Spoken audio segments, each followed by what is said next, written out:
Hola, esto es Radio Sefarad y estas son las noticias. Las comenta Jorge, ¿qué hay? ¿Qué tal, Alejandro? Vamos con los titulares de hoy. Trump afirma que quienes niegan el Holocausto son cómplices de ese genocidio. Un joven español, autor de pintadas antisemitas, eludirá la cárcel visitando una sinagoga. Israel destruyó en marzo un centenar de misiles de Hezbolá en un ataque sobre Siria. Palestino experto en derechos humanos señala que la Autoridad Nacional Palestina tiene 700 presos políticos y Hamás 1.200. Tras estas noticias regresaremos con la agenda cultural. Hablamos en primer lugar del presidente de Estados Unidos, Donald Trump. Afirmó que quienes niegan el Holocausto son cómplices de ese genocidio, al prometer que, como mandatario, siempre apoyará al pueblo judío y a Israel y confrontará el antisemitismo. Trump se desplazó hasta el Capitolio para ofrecer un discurso en el monumento a las víctimas de la persecución de la Alemania nazi con motivo del Día de Recuerdo del Holocausto. El pueblo judío ha resistido la opresión, la persecución y a los que han buscado y planeado su destrucción, pero a través del sufrimiento ellos han perseverado, han prosperado y han iluminado al mundo, enfatizó Trump. Estos son también ecos de este Yom HaShoah que fue el lunes pasado y del cual al cual nos hemos venido refiriendo en varios programas, antes, durante y después. Y estos son los últimos ecos de esta celebración con las palabras de Donald Trump y que nosotros, pues en este caso, nos vamos a sumar a ellos. Los que niegan el Holocausto son cómplices de ese genocidio y no solamente los que lo niegan desde el punto de vista histórico de estos pseudohistoriadores o pseudocientíficos que ponen en duda de que las cifras sean correctas o que el Holocausto haya tenido lugar, sino aquellos que, como señalábamos ayer, que comentaba el presidente israelí Reuven Rivlin refiriéndose a la candidata presidencial francesa Marine Le Pen, también son negacionistas e incluso de peor calaña, aquellos que niegan la verdad de la complicidad de las otras naciones en el tema del Holocausto. No fueron solo los nazis, no hubiera sido el alcance tan tremendo si no hubieran tenido colaboradores y no solamente puntuales en otros países, sino muy activos, como en el caso de Francia, o los que hoy en día pues ponen en duda exactamente el papel que pudieran haber tenido los polacos, los ucranianos o los húngaros durante la Segunda Guerra Mundial, que no fueron precisamente de víctimas del nazismo. Un joven español de 22 años ha aceptado una pena de 4 meses de cárcel que podrá eludir con la condición de participar en un curso de derechos humanos y visitar una sinagoga para conocer al pueblo judío por hacer pintadas ofensivas, entre ellas una esvástica en la fachada de una sinagoga de Barcelona. Según establece la sentencia, en las visitas a la sinagoga el acusado podrá conocer la realidad del pueblo judío y romper prejuicios y estereotipos antisemitas. Sí, bueno, estos hechos parece que tuvieron lugar en diciembre, a finales de año pasado. Ahora han sido juzgados. Es este chico y aparece una mujer, aunque no se da el nombre, parece que la que realizó los dibujos fue las pintadas, fue la chica que iba con él, pero él estaba montando guardia. De todas maneras fue un cómplice necesario para este vandalismo. Y más que el vandalismo en sí, lo que nos interesa es esta sentencia ejemplificadora porque, por un lado, ofrece penas de cárcel simplemente por el hecho no del vandalismo, sino de un acto antisemita. Y segundo, la posibilidad de eludir esta condición participando en un curso sobre derechos humanos, la visita a una sinagoga. El tema también aquí tiene su punto de actualidad, porque esto sucedió en Barcelona, y Barcelona, la ciudad de Barcelona, el Ayuntamiento de Barcelona, que ya saben que hemos traído hace unos días, que está organizando una especie de seminario o congreso sobre los presos y presas palestinas con la participación de una terrorista que secuestró un avión, la primera terrorista palestina que participó en el secuestro de un avión, y la traen como si fuera un héroe nacional para participar en un congreso avalado y auspiciado por el Ayuntamiento de Barcelona, cosa que nos pone los pelos de punta. Pero no solamente eso, sino que también han anunciado, y no sabemos si ha sido por la reacción negativa que ha despertado a este congreso en las comunidades judías que hay en Barcelona, han anunciado que el ayuntamiento ya no participará en los seminarios de antisemitismo como venía haciendo durante los últimos 5 años.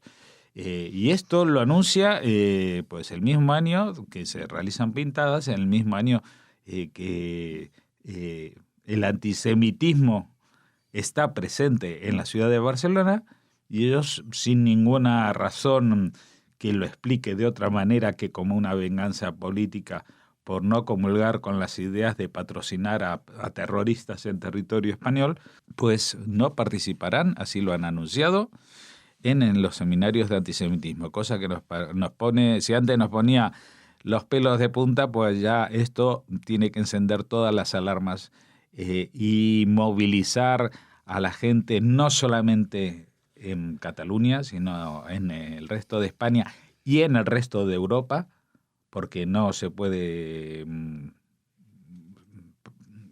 soportar que un ayuntamiento de un país democrático y de la zona europea auspicie la presentación de terroristas.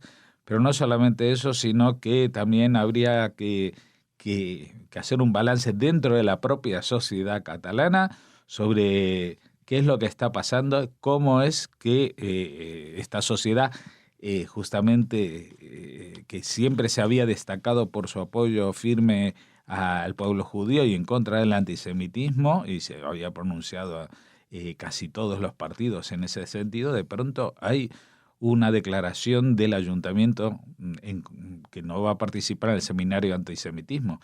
Y no olvidemos que en este ayuntamiento participan también fuerzas que hasta ahora pues eran, digamos, sentían cierta simpatía hacia el pueblo judío, como puede ser Esquerra Catalana. Así que yo realmente creo que hay un proceso de declive político que está llevando a posiciones ultra izquierdistas que se asemejan muchísimo a las posiciones ultraderechistas en su rechazo a lo judío. Un alto oficial del ejército israelí reveló los pormenores de un ataque de la aviación israelí en territorio sirio a mediados del mes de marzo pasado, y además exteriorizó la preocupación del estamento militar sobre las consecuencias de la confrontación entre Estados Unidos y Corea del Norte, ya que podría limitar la capacidad de Estados Unidos de ayudar a mantener la seguridad en Oriente Medio. La fuente añadió que el Ejército de Defensa de Israel tuvo información de inteligencia sobre el uso de gas sarín por parte del ejército del régimen del presidente Bashar al-Assad en tiempo real e inmediatamente después del ataque. La misma fuente agregó que Israel no informó a Rusia en tiempo real sobre el ataque que el ejército israelí llevó a cabo en una base en Siria hace 1 mes y medio, en el cual destruyó 100 de misiles destinados al grupo terrorista libanés chiita Hezbollah. Sí, bueno, estos son noticias que suele derivarse o aparecer de esta manera, a través de un canal no oficial, y tiempo después, pues una fuente fidedigna, así lo anuncia la prensa, señala que, por ejemplo, este ataque que hubo en marzo, que tuvo como represalia el disparo de un misil antiaéreo al que Israel respondió con el lanzamiento del sistema Flecha, de un misil antimisil. Bueno, toda esta serie de situaciones prebélicas se dieron porque Israel entró en terreno sirio a destruir arsenal de misiles destinado a Hezbollah. Son misiles no artesanales, son misiles de mucha precisión y de gran tecnología. Y ya sabemos más detalles, como que los rusos no estaban al tanto, o sea, estaban al tanto de que habría una operación, pero no cuándo y en qué sitio exactamente. Y algo que es importante resaltar y que nosotros, pues, desde nuestra perspectiva modesta de Radio Sefarad estuvimos hablando de ello hace más de una semana, es cómo podría afectar el enfrentamiento de momento verbal entre Estados Unidos y Corea del Norte a la situación en Oriente Próximo. Y una de las maneras que preocupan al ejército israelí que podría afectar es que los focos se centraran en este frente y a él se destinaran las ayudas militares con mayor prioridad que hacia, por ejemplo, Israel. Bassem Eid es un palestino que lleva muchos años denunciando los abusos contra los derechos humanos por parte de las autoridades árabes en los territorios en disputa, tanto por parte de Arafat como de sus sucesores. Según declaró en una reciente entrevista, la Autoridad Nacional Palestina tiene 700 presos de conciencia en sus cárceles y el gobierno de Gaza alrededor de 1.200 presos. Además de la privación de libertad, denuncia Eid, las autoridades palestinas recurren de modo habitual a la tortura. Son situaciones que se desconocen en Europa porque los medios de comunicación solo se refieren a los abusos contra los derechos humanos de los palestinos cometidos por Israel. Y añade, Europa, que envía grandes cantidades de ayuda económica a Abbas, se niega a pedirle cuentas de cómo lo gasta.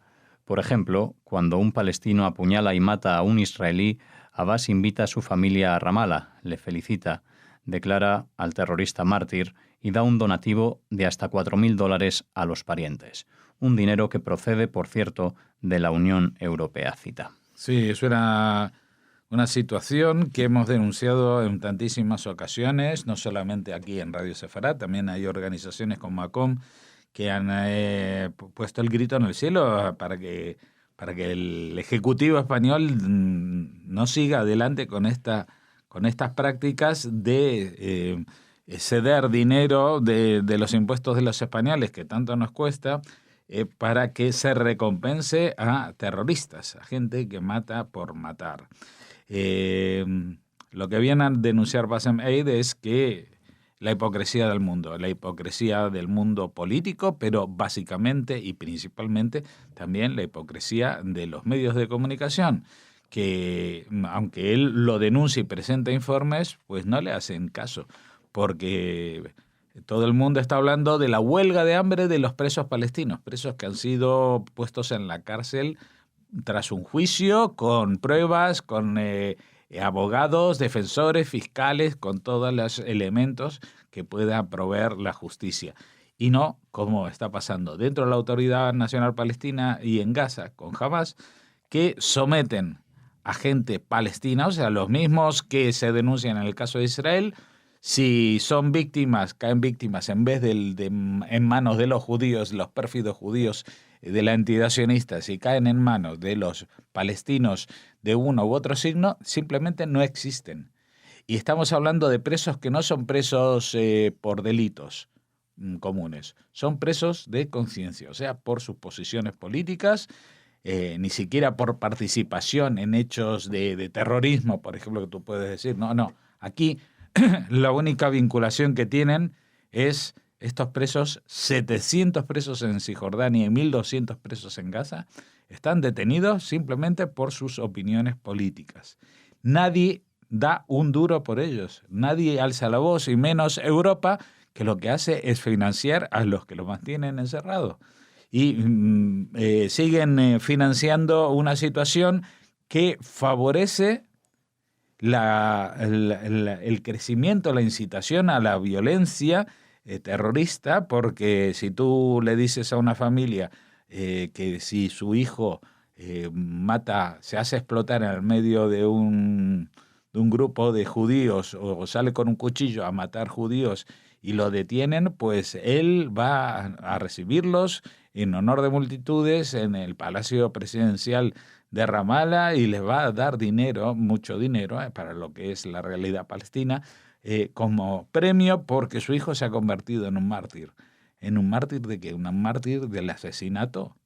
¿En un mártir del terrorismo? No, eso es simplemente una incitación a la violencia subvencionada desde nuestros bolsillos. Y esto lo denunciamos no nosotros solamente, y no solamente ACOM, sino también los propios palestinos como Bassem Eid, que tiene los suficientes bemoles para hacerlo y lo viene haciendo desde hace mucho tiempo, viviendo dentro de los territorios palestinos. Él no está en Estados Unidos inmerso en una realidad ajena y a salvo, no.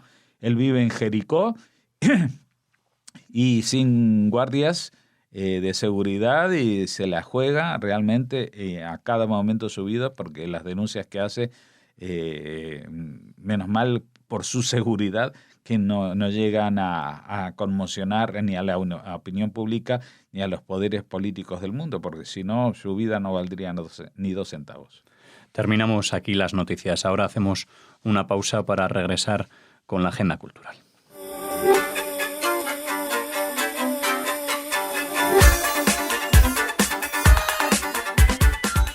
Y ahora estamos con la agenda cultural. ¿Qué tal, Raquel? Hola, Alex. Hola a todos. Bueno, ¿qué nos traes?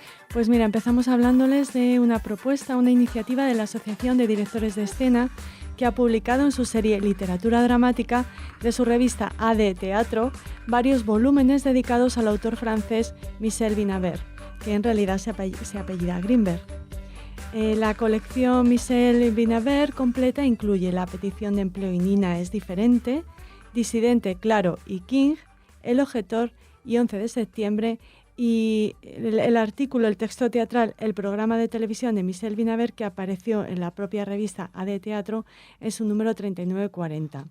Uh-huh. Esto se puede, si están interesados en conocer más en profundidad la obra de Vinaver, bueno, pues pueden optar por adquirir la colección completa o hacerse con alguno de los volúmenes de manera independiente. Uh-huh. Hablamos un poquito de este autor que es fundamental en el teatro francés de la segunda mitad del siglo XX. Es un autor de prestigio y de culto, reconocido por la crítica y el público europeos, pero muy poco conocido en España. Por eso tenemos interés en hablar con los responsables de la Asociación de Directores de Escena para que nos hablen más en profundidad de este autor, cuyas obras literario-dramáticas, de una textualidad totalmente actual, cotidiana, política, en el más noble sentido del término, se adentran en la experiencia humana de cada día, en la experiencia íntima, también en la profesional y social, en un mundo en continua transformación.